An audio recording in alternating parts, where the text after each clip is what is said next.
The 10,000 things can be grasped and discussed. When you experience things without giving it a name, you can indeed experience it fully for what it is. However, there is no way to communicate that. It's just silence.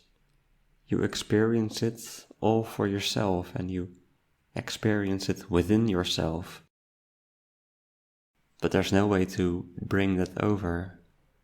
And so, when you give things a name, you can start to point at things and discuss them, communicate ideas. However, there is just one slight potential problem with that. You just can't be sure that the other will understand. You are not even sure if you understand.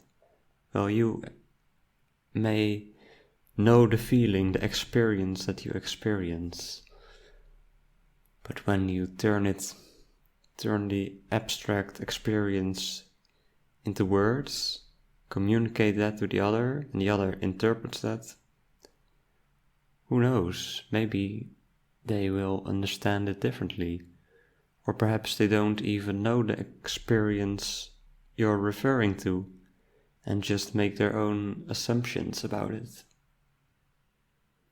And that is just the way it is. See, when I describe to you an elephant, I can say it has 4 legs, it is big and usually grey, with large ears, and 2 tusks and a tail. It is because you likely already know what an elephant looks like that you are able to make sense of that description. If I were to talk to you about an animal that you may never have heard of, or perhaps some kind of alien species that is completely unknown, the Fairlethorn. It is long, with long legs, a long neck. It has a tail.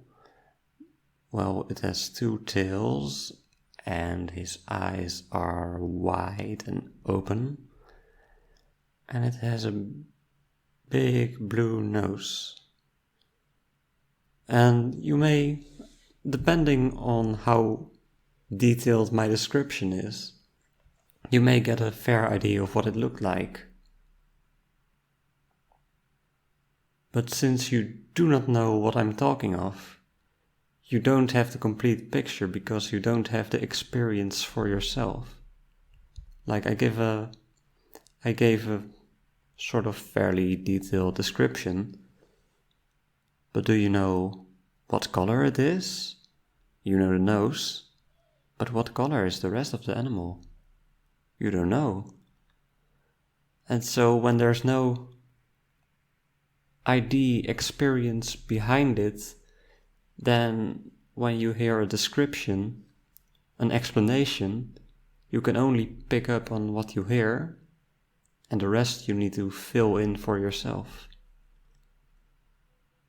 And usually you will fill the rest in. And it could be that there will be a difference in what one person tried to communicate and what the other person will understand, based on what they know and what they don't know. So, in trying to understand, you will see what you think you see. And yet again, it is what it is. This is the way it works. You can't know it all. You only know a very tiny little bit about the world, and the rest you just take in and make sense of. However, it is important to realize that this is the case, that you may think that you understand, and you may actually understand quite a bit, but know that it is not necessarily the truth or complete. Know that whatever you know, it is only just a tiny fragment of reality. When I'm sitting here recording, I am only aware of what is right in front of me. I see my laptop, I see the window, I see the rain pouring down. I am not even aware of what is going on behind me, likely very little. And using my ears, I can get a sort of limited perception of what is going on around. But of all the people I know they exist. All the maybe hundreds of people I know, they're all existing right now, and I haven't got a clue what they're up to. And so just imagine all the things in the world that are going on, out of which you only perceive just the slightest little moment by moment, just one limited perception. That is all you know, let alone of everything that's going on in the universe. It is so limited. It is valid, but there's just this wisdom. Know what you know, but also be aware that there are so many things that you don't know. And that's okay. We don't need to know everything, as long as we are aware that we don't know. And not say, well, of course I know. All of my past experiences confirm this. And everyone does this.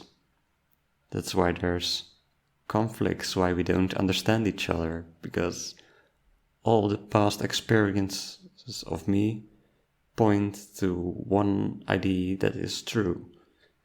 And someone else I may meet, they have completely different experiences that I am not aware of, because I am not aware of most things in the world.